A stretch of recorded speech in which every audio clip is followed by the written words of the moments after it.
أعوذ بالله من الشيطان الرجيم بسم الله الرحمن الرحيم الحمد لله رب العالمين والعاقبة للمتقين ولا عدوان إلا على الظالمين والصلاة والسلام على أشرف خلق الله محمد وعلى آله وأصحابه أجمعين ويقول الله تبارك وتعالى في كتابه الكريم بعد أعوذ بالله من الشيطان الرجيم بسم الله الرحمن الرحيم وآتهم من مال الله الذي آتاهم صدق الله العظيم ويقول الله تبارك وتعالى أيضا بسم الله الرحمن الرحيم ومما رزقناهم ينفقون صدق الله العظيم.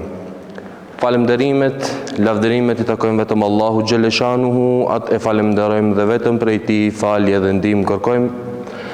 Salatet, selamet që dërgojmë njeriut më me nam, njeriut më me vlerë, vulës së pejgamberisë Muhammed Mustafa sallallahu alaihi wasallam, familjes së tij të pastër, shokëve të tij besnik dhe mbi të gjithë ata të cilët e ndoqen, e ndjekin dhe do ta ndjekin rrugën e tij deri në ditën e gjykimit. Vëllezër të ndershëm, ju përshëndes me përshëndetjen e ngrohtë islame. Selamu alejkum wa rahmetullahi wa barakatuh. Paqja, mëshira dhe begatit e Allahu xhaleshanuhu qofshin mbi ju. Allahu xhaleshanuhu e ka lajmëruar pejgamberin alayhis salam dhe pejgamberi alayhis salam na tregon neve dhe na lajmëron se në ditën e Kiametit kur të gjithë njerëzit do të tubojnë para Allahu xhaleshanuhu, në atë ditë kur njerëzit do të kenë më shumë nevojë për ndihmën e Allahu xhaleshanuhu, në atë ditë kur njerëzit do të largohen prindët nga fëmijët e vet, kur do të largohen fëmijët nga prindit e vet, nëna do të largohet nga fëmijët dhe bashkëshorti do të largohet nga bashkëshortja, bashkëshorti do të largohet nga bashkëshorti. Pejgamberi alayhis salam na përmend neve 7 kategoritë e njerëzve të cilët do të dalin para Allahu xhaleshanuhu dhe do të jenë në mbrojtjen në hijen e Allahu xhaleshanuhu, në arshin e Allahu xhaleshanuhu. Pejgamberi sallallahu alaihi wasallam thot, sadakaja e fshet, atë të cilën njeriu e fsheh dhe nuk e tregon në mesin e njerëzve dhe ka harruar një bamirësi të cilën e ka bërë, e shuan dënimin tek Allahu xhaleshanuhu. Duhet të dimë se sadakaja apo zekati, të japim nga pasuria jon, është edhe urdhri i Allahu xhaleshanuhu, ku Allahu xhaleshanuhu neve në Kur'anin famëlar na thot, wa atihim min malillahi alladhi atahum, dhe jepni nga ajo pasuri të cilën unë ja ka dhënë juve. Jepni për asaj pasurie të cilën unë ja kam dhënë juve, nga të mirat të cilët ja kam dhënë juve. Gjithçka të cilën ne kemi sot, gjithçka të cilën ne posedojmë sot është nga Allahu xhaleshanuhu, pasuria jon, fëmijët ton, atë të cilën jeta, shëndeti jon, të gjitha janë nga ana Allahu xhaleshanuhu, nga mirësia të cilën nga nderi Allahu xhaleshanuhu i kemi në të gjitha të mira. Dhe Allahu xhaleshanuhu neve na urdhon dhe atihim min malillahi alladhi atahum, jepni nga ata të cilat unë juve kam dhënë.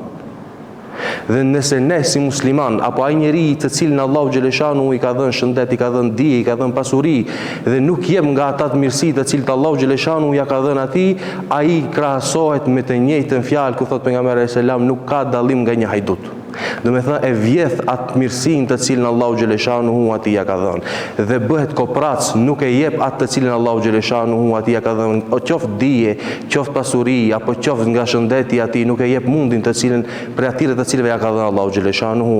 Wa mimma razaqnahum yunfikun, dhe unë juve ju furnizoj dhe ju furnizoni ata të cilët kanë mundësi apo janë në ndihmën tuaj. Jepni atyre të cilët nuk kanë.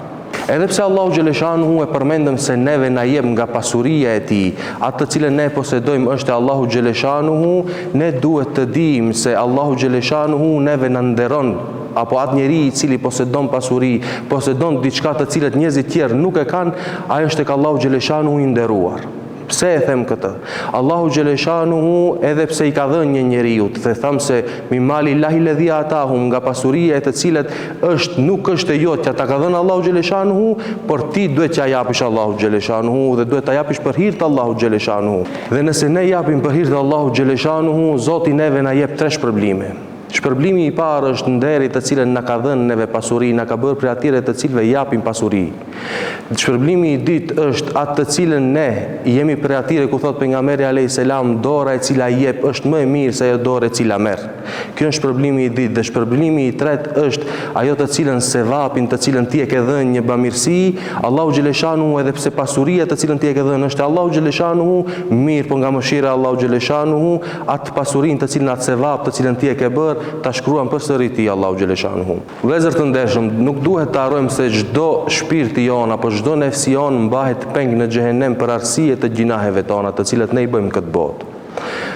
Dhe mu për këtë, çdo sevapi jon, çdo sadaka e jon të cilën ne e japim, çdo zeqati jon të cilën ne e dhurojmë për hir të Allahu xhaleshanuhu, çdo sevap apo çdo namaz, çdo hax, çdo agjerim të cilën ne bëjmë, çdo vepër të cilën ne bëjmë për hir të Allahu xhaleshanuhu, është vesile apo bëhet sebeb që ne të dalim nga xhehenemi dhe të futemi në xhennet. Dhe duhet ta shfrytëzojmë këtë rast, duhet ta shfrytëzojmë këtë muaj në të cilën ne jemi. Ramazanin duhet ta shfrytëzojmë mu për këtë që ta dalim të bëhet vesile Ramazani dhe të dalim ne nga xhehenemi. Të japim sadakat, ta japim zeqatin, ta shpeshtojmë namazin, të shpeshtojmë ato veprat të cilat Allahu xhaleshanuhu neve na ka dhënë mundësit për ta falendëruar Allahu xhaleshanuhu, të shfrytëzojmë këtë mundësi dhe të jemi prej banorëve të xhennetit. Aqulu qawli hadha wastaghfirullaha li wa lakum, tubu ila Allahi jami'an ayyuhal mu'minun la'allakum tuflihun. Al-Fatiha.